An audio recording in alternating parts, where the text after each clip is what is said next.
Dietitian Snehal's food for life कडून reality check. जसं हे वर दिलेले इमेज बघू शकता, दोघींची वय सेम आहेत, पण दोघींचा स्वतःकडे बघण्याचा दृष्टिकोन वेगवेगळा असल्यामुळे त्यांच्यात दिसणारा फरक आपल्याला दिसून येतोय. पहिली स्त्री जिचे वय 50 असून देखील तिची स्किन किंवा तिच्याकडे बघून तिचे वय दिसत नाही, कारण ती स्वतःच्या आहाराकडे व्यवस्थित लक्ष देत आहे. आहाराबरोबरच ती फिजिकल ऍक्टिव्हिटी म्हणजे एक्सरसाइजलाही तेवढेच महत्व देत आहे. तर आपोआपच जे निसर्गतः होणारे एजिंग सायन्स आहेत ते तिचे पुढे ढकलले गेले आहेत. त्याचबरोबर जर दुसऱ्या स्त्रीकडे तुम्ही बघितले, जी घरकामामुळे पूर्णपणे दमून गेली आहे, स्वतःच्या खाण्यापिण्याकडे जिचे लक्ष नाही, त्यामुळे तिच्या शरीरामध्ये एजिंग साइन किंवा वयोवृद्ध होण्याची प्रक्रिया लवकर सुरू झाली आहे.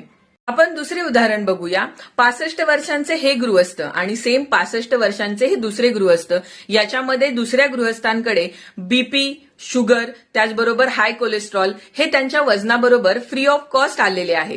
त्याचबरोबर या गृहस्थांचे बघाल तर ते 65 वर्षामध्येही कोणत्याही आजारापासून पूर्णपणे मुक्त आहेत. तर तुम्ही म्हणाल की प्रत्येकाकडे कुठे आहे एवढा वेळ आणि पैसा की जो स्वतःच्या आरोग्यासाठी इन्व्हेस्ट करू शकेल. पण खरं सांगू, आरोग्य जपण्यासाठी खूप वेळ आणि खूप पैशाची खरंच गरज भासत नाही. फक्त योग्य मार्गदर्शन मिळाले तर अगदी आपल्या आवडीने आणि सवडीने आपण आपले आरोग्य जपू शकतो.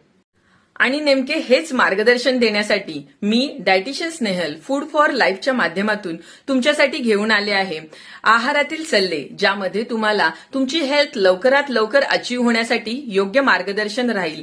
त्याचबरोबर गरजेनुसार तज्ज्ञ डॉक्टरांकडून औषधांचे सल्ले, त्याचबरोबर एक्सरसाइज किंवा व्यायाम कसा आणि कोणता आपल्याला सूट होईल यासाठी एक्सपर्ट्सकडून दिले जाणारे सल्ले. आयुष्यात पुढे जाऊन पश्चाताप करण्यापेक्षा आत्ताच आपल्या हातात असणारी वेळ पूर्णपणे वापरून घ्या आणि आपल्या हेल्दी आयुष्याची सुरुवात करा. धन्यवाद.